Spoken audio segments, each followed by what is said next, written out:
ಮೈಸೂರಿನಿಂದ ಗುರುರಾಜ್ ಕರೆ ಮಾಡಿದ್ದಾರೆ. ಗುರುರಾಜ್ ನಮಸ್ಕಾರ. ಹಲೋ ಗುರುರಾಜ್, ಧ್ವನಿ ಕೇಳಿಸ್ತಾ ಇದೆಯಾ?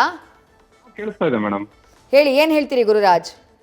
ಹಾ ಮೇಡಮ್, ಇದು ಇವಾಗ ಇವರು ಮಾಡ್ತಾ ಇದಾರಲ್ಲ ಈ ನಮ್ಮ ಸರ್ಕಾರದವರು, ಇವಾಗ ಮೊನ್ನೆ ಪ್ರಜ್ವಲ್ ರೇವಣ್ಣ ಅವ್ರ ಕೇಸ್ ಆದಾಗ ಅವ್ರಿಗೊಂಥರ ಇದು ಮಾಡ್ತಾರೆ, ಕಾನೂನು ಮಾಡ್ತಾರೆ. ಈ ಕಡೆ ಸ್ಟಾರ್ ನಟ ಅಂದ್ಬಿಟ್ಟು ದರ್ಶನ್ಗೊಂಥರ ಏನು ಪ್ರೊಟೆಕ್ಷನ್ ಕೊಡ್ತಾ ಇದಾರೆ. ಅವ್ರಿಗೆ ಯಾಕೆ ಅನ್ನಿಸ್ತು ನಿಮ್ಗೆ ಹಾಗೆ? ಅಲ್ಲ, ಇವಾಗ ಅವರು ತಪ್ಪು ಮಾಡಿದ್ದಾರೆ, ಇವ್ರದ್ದು ಒಂದು ತಪ್ಪು ಪ್ರಕರಣ ಆಚೆ ಬೆಳಕಿಗೆ ಬಂದ್ಮೇಲೆ ಇಬ್ರದೂ ಒಂದೇ ತರ ಸರ್ಕಾರ ಇದು ಮಾಡ್ಬೇಕು.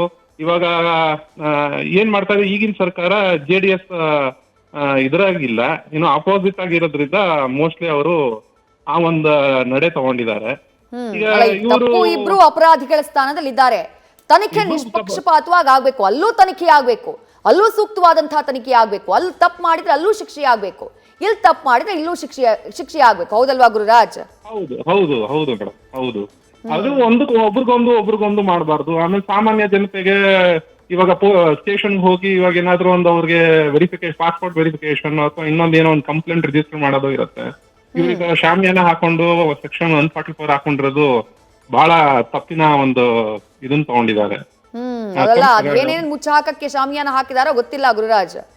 ಹೌದು ಹೌದು. ಇವಾಗ ದರ್ಶನ್ ಅವ್ರಿಗೆ ಬಿರಿಯಾನಿ ತರಿಸ್ಕೊಡೋದು, ಸಿಗರೇಟ್ ತರಿಸ್ಕೊಡೋದು, ಇನ್ನೊಂದು ತರದ್ರಲ್ಲಿ ಮಹಾಜನಿ ಕರ್ಕೊಂಡು ಹೋದಾಗ ಆರೋಪಿಗಳ ಕೈಗೆ ಫೋನ್ ಕೊಡೋದು, ಎಲ್ಲ ದೃಶ್ಯಗಳಲ್ಲಿ ಸರಿಯಾಗಿದೆ. ಬಹುಶಃ ಅದ್ಯಾವ್ದು ಕಾಣಿಸ್ಬಾರ್ದು ರಾಜ್ಯ ಜನರಿಗೆ ಅಂತ ಹೇಳಿ ಹಾಗೆ ಮಾಡಿದಾರೋ ಏನೋ. ಹೌದು ಹೌದು ಹೌದು. ಇದು ಒಂದು ತರ ಸಮಾಜಕ್ಕೆ ಒಂಥರ ಸರ್ಕಾರ ಒಂದೇ ಅಳತೆಯಲ್ಲಿ ನೋಡ್ತಾ ಇಲ್ಲ ಅನ್ನೋದನ್ನ ಎತ್ತಿ ತೋರಿಸ್ತಾ ಇದೆ. Right. Thank you Gururaj, news ಜೊತೆ ಮಾತನಾಡಿದ್ದಕ್ಕೆ. ದೀಪಾ ಅಂತ ಹೇಳಿ ಗದಗದಿಂದ ಕರೆಯನ್ನ ಮಾಡಿದ್ದಾರೆ. ದೀಪಾ ಅವರೇ ನಮಸ್ಕಾರ. ನಮಸ್ಕಾರ. ಹೇಳಿ ದೀಪಾ ಅವರೇ, ಏನ್ ಹೇಳ್ತೀರಿ ಈ ಘಟನೆಯನ್ನ ನೋಡಿದಂತಹ ನಂತರದಲ್ಲಿ? ಅವ್ರ ದರ್ಶನ್ ಅವ್ರು ಮಾಡಿದ ತಪ್ಪುರಿ, ಅದನ್ನ ಅವರು ದರ್ಶನ್ ಅವ್ರ ಜೊತೆ ಮಾಡಿದಾರಲ್ಲ, ಅವ್ರ ಪತಿ ಕೂಡ ಅವ್ರದ್ದೇ ಸರಿ ಅಂತ ಅಂತಿದ್ದಾರೆ. ಅದೆಲ್ಲ ತಪ್ಪು. ಒಬ್ಬರನ್ನ ಕೊಲೆ ಮಾಡೋದಷ್ಟು ಸರಳ ಅಲ್ಲ. ಒಬ್ಬರನ್ನ ಒಂದು ಜೀವ ಬರ್ಬೇಕಂದ್ರೆ ಅದು ಆ ತಾಯಿ ಎಷ್ಟು ಕಷ್ಟಪಟ್ಟಿರ್ತಾಳ ಅಂದ್ರೆ ಆ ತಾಯಿಗೆ ಅಷ್ಟೇ ಗೊತ್ತಿರ್ತದೆ. ಅದು ತಂದೆ ಮಗನ ನೋಡ್ಲಾರ್ದಂಗ್ ಪಾಪು ಹೋಟೆಲ್ ಬೆಳಿತಾ ಇದೆ. ಅದ್ರ ಸಂಬಂಧ ಅವರು ತಂದೆ ತಾಯಿ ಆತು, ಹೆಂಡತಿ ಆತು, ಅವ್ರ ದರ್ಶನ್ ಅವರು ಯಾವುದೇ ಒಂದು ಅಂಶ ಒಡ್ಡಿದ್ರು ಅದಕ್ಕೆ ಒಳಗಾಗ್ದೇನೆ ಅವ್ರಿಗೆ ಶಿಕ್ಷೆ ಕೊಡಿಸ್ಬೇಕು. ಹೊಳ್ಳಿ ವಾಪಸ್ ಯಾರೇ ಅವ್ರಿಗೆ ಸಂಪರ್ಕಕ್ಕೆ ಬಂದುನು ನೀವು ಹಂಗ ಕೇಸ್ ತಗೊಳ್ಳಿ, ವಾಪಸ್ ತಗೊಳ್ಳಿ ಅಂತ ಆ ತರ ಏನು ವಾಪಸ್ ತಗೊಳ್ದಾನೆ ಧೈರ್ಯವಾಗಿ ಮುನ್ನುಗ್ಗಿ ಹೋರಾಡಿ ಇನ್ನೊಂದು ಯಾವುದೇ ಹೆಣ್ಣಿಗೂ ಅನ್ಯಾಯ ಆಗದ ತರ ಒಬ್ಬರಿಗೆ ಅದು ಶಿಕ್ಷೆ ಆದ್ರೆ ಇನ್ನೊಬ್ರು ಆ ತರ ಮಾಡ್ಬಾರ್ದು ಅನ್ಬೇಕು. ಆ ತರ ಅವ್ರಿಗೆ ಆಗ್ಬೇಕು.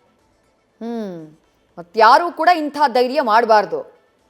ಹೌದು. ಯಾವ ವ್ಯಕ್ತಿನೂ ಒಬ್ಬನ ಅಷ್ಟು ಸರಳವಾಗಿ ಕಾನೂನುಬದ್ಧವಾಗಿ ಹೋರಾಟ ಮಾಡ್ಬೇಕು. ನಂದೇ ಕಾನೂನು ಅನ್ನೋ ತರ ಯಾವತ್ತೂ ಯಾರು ಮನುಷ್ಯ ಮಾಡಬಾರ್ದು. ರೈಟ್. ಥ್ಯಾಂಕ್ ಯು ದೀಪಾ ಅವರೇ, ನ್ಯೂಸ್ ಜೊತೆ ಮಾತನಾಡಿದಕ್ಕೆ. ನ್ಯೂಸ್ ಫಸ್ಟ್ ನಿರ್ಭೀತಿಯಿಂದ ನಿಮ್ಮ ಪರವಾಗಿ.